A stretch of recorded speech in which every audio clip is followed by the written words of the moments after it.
Dear brothers and sisters, today something happened that shook my heart in ways I did not expect. A moment so pure, so innocent, that it reminded me why I fight, why I speak, and why I stand before you today. The days following the announcement, what began as a legal matter evolved into a geopolitical fault line. The international arrest warrant had thrown a spotlight on Ibrahim Traoré, but the light did more than illuminate.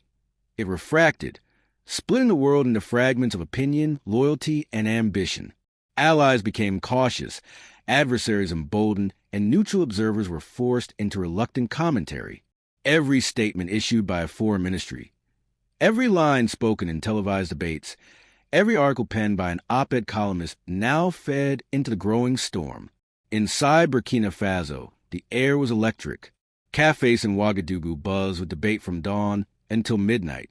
University students pored over international law in packed auditoriums, dissecting the limits of Interpol's mandate. Farmers in the countryside listened to radio commentaries between tending their fields, while truck drivers carrying millet across provincial lines plastered their vehicles with slogans of resistance. The nation's streets carried the thrum of a people who felt that their leader, however polarizing, had become the hinge upon which their sovereignty swung. Traoré, meanwhile, orchestrated his defiance with the precision of a tactician who understood both optics and strategy. He did not retreat into hiding, nor did he lash out blindly. He became hypervisible. Cameras followed him to military installations, to rural development projects, to impromptu town hall meetings where he fielded questions from ordinary citizens with rare and unvarnished candor. His defiance was not hidden behind palace gates. It was performed under the sun, before an audience that was both domestic and global. The warrant, ironically, had offered him a new stage. Before its issuance, his reach, though significant, was largely confined to his region and the circles of policy analysts who monitored Africa's shifting leadership. Now, his name trended in languages he did not speak. His image graced murals in cities he had never visited. In Brazil, graffiti artists in Sao Paulo painted his face alongside slogans against foreign intervention. In Istanbul, activists unfurled banners bearing his words outside a European Union summit. The phenomenon was not universal adoration. Rather, it was a testament to how resistance, even when contested, can become a vessel for many grievances. Western intelligence assessments, declassified months later, revealed a degree of miscalculation. They had anticipated outrage, but localized outrage, a ripple, not a wave. Instead, they had awakened a cross-continental conversation about the balance between global governance and national autonomy. The warrant, issued under the pretext of legal accountability, had been interpreted by many as political choreography, an attempt to discipline a voice that refused to harmonize with existing chords. There were nights when Traoré reportedly stayed awake deep into the dawn, conferred with his advisors about the endgame. His defiance had galvanized, but had also escalated the stakes. Should he travel to a friendly nation, risking capture en route? Should he convene a continental summit to confront the issue directly, knowing it would further antagonize those pressing for his arrest? Or should he double down on internal transformation, arguing that the best answer to international pressure was domestic resilience? He chose, in those days, a path of layered resistance. While public rallies carried the visible message of defiance, quiet back-channel communications were established with sympathetic states. Some offered safe passage. Others offered economic lifelines to offset the pressures of frozen assets and suspended trade deals that began creeping in. The machinery of isolation was slow, but it was moving. Yet, the more the walls tried to close in, the more porous they seemed to become. A faction of lawyers from Latin America filed an amicus brief challenging the very basis of the warrant, citing clauses of international law often overlooked in the haste of geopolitics. Academics from Asia penned a collective paper framing the episode as a case study in instrumentalized lawfare. Even in Europe, protests broke out, not massive, but symbolically potent, arguing that global policing agencies must not become levers of neo-colonial administration. Inside Burkina Faso's borders, something else was happening, a quiet reawakening of civic pride. Citizens volunteered for infrastructure projects. Local councils accelerated their agendas.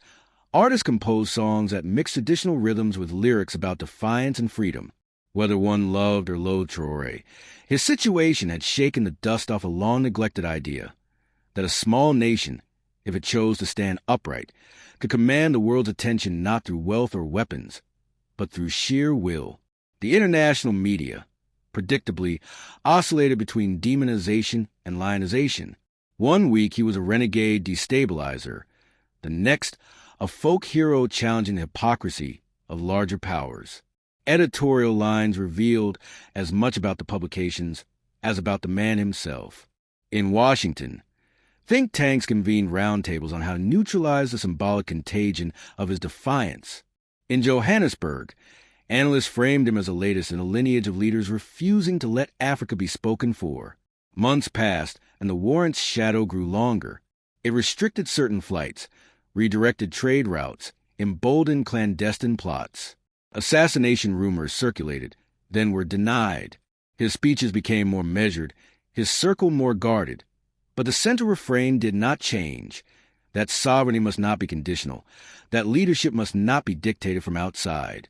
One particularly striking moment came during a global summit streamed online, where an empty seat was labeled with his name.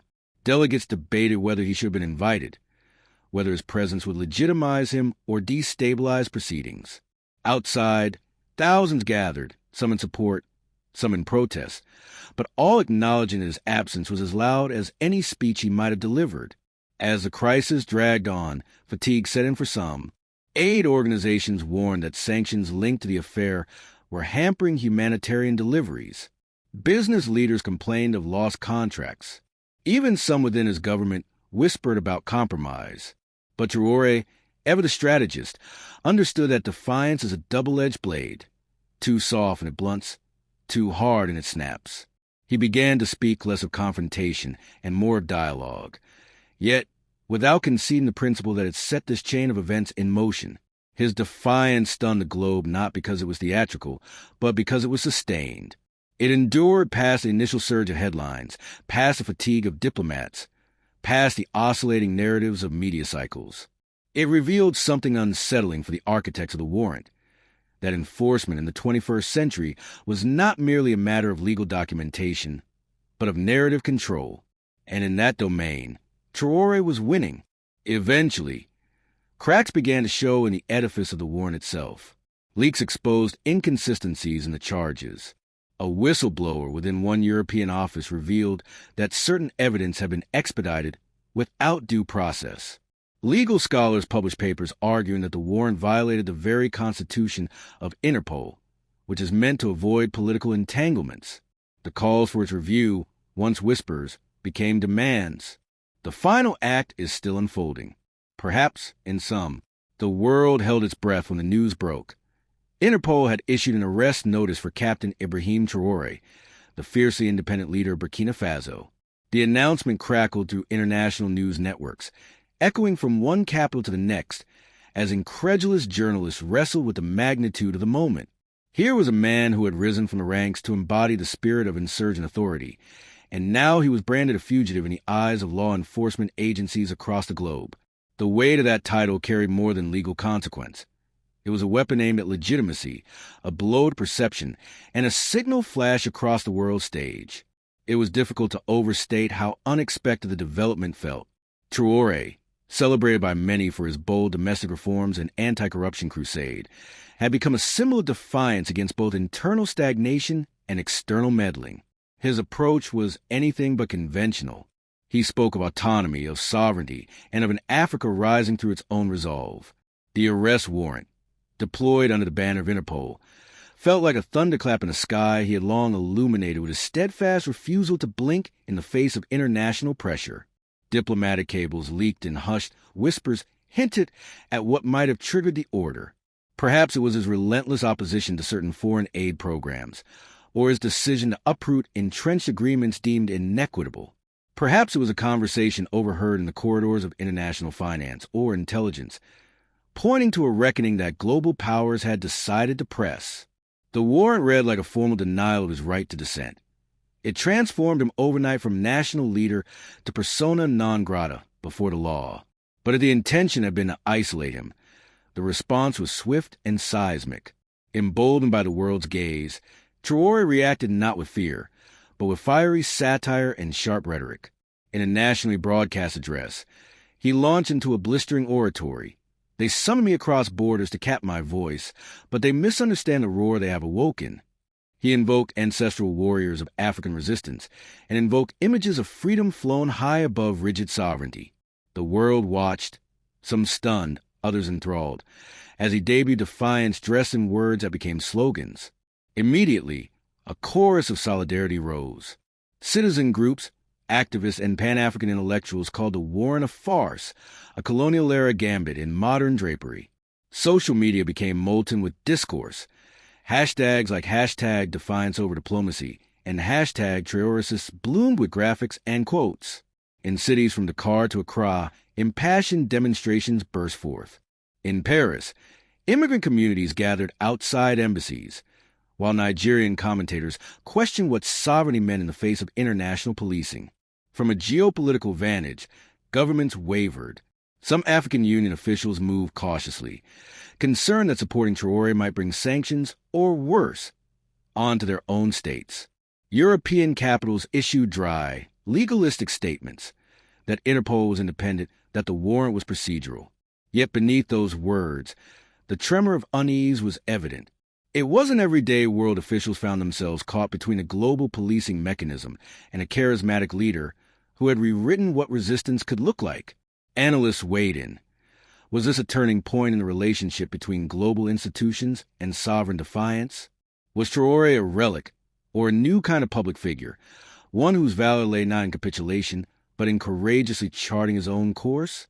Headlines wrestled with him as a messiah, a menace, a man to be watched, framed in the vocabulary of both fear and fascination. Even as international courts mulled over jurisdiction and legal form, the man at the center of it all refused to yield. He convened emergency sessions of his cabinet, broadcasting them live to show transparency. He moved troops to secure borders, signaling that domestic order would not be sacrificed to external edicts. Western ambassadors summoned aides, who in turn tried delicate negotiations, the kind that traditionally pull leaders into back rooms and cloakrooms. But Traoré, it seemed, preferred to speak to his people through open channels, not through muffled statecraft.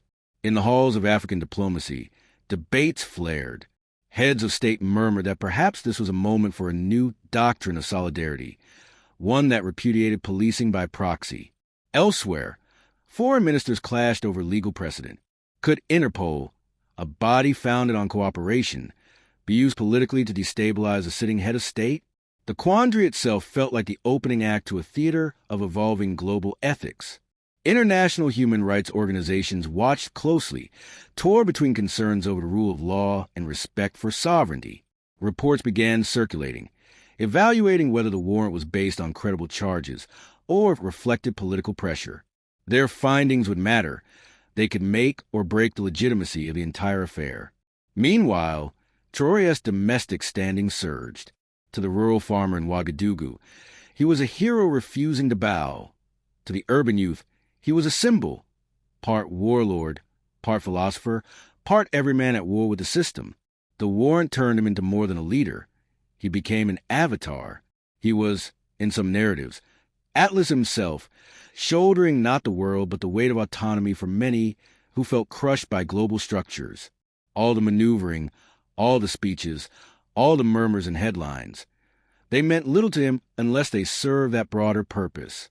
When foreign journalists grilled him in sudden press appearances, he answered with rhetorical flourishes and ancient proverbs. His defiance wasn't empty bravado. It was calibrated, passionate, strategic. The world wanted him contained. He offered instead to reframe the definition of containment. As days turned into weeks, the warrant remained active, but its teeth seemed blunted. Countries refused extradition. Travel routes were rerouted. Diplomacy stalled. He moved between regional capitals, meeting allies, forging agreements, talks of mutual defense, economic independence. Regional diplomacy absent of Western tutelage began proliferating. One evening, in a gesture both symbolic and defiant, he invited village elders to plant a tree in the national courtyard that he called the Tree of Defiance. Cameras captured the moment. Sun setting, broad leaves, and children gathered in front, chanting praises. It was a scene that would later adorn magazines, become wallpaper on protest pages, and echo in speeches across the continent. The narrative was clear. Legal mechanisms were rattled. Systems were being tested. Centuries-old structures were being questioned. His defiance became a question posed to the world. What did justice mean when wielded by distant institutions? What did sovereignty mean when interpreted through the lens of power? In refusing to yield, he sharpened these questions and forced them into global conversation. Meanwhile, corners of the international community evaluated the fallout. Trade negotiations stalled. Security alliances shifted tone. Behind closed doors, legal scholars debated whether this case might set precedent limiting Interpol's power in matters involving heads of state. Some opined that the warrant itself, whether justified or not, had become a bargaining chip. Less about accusation and more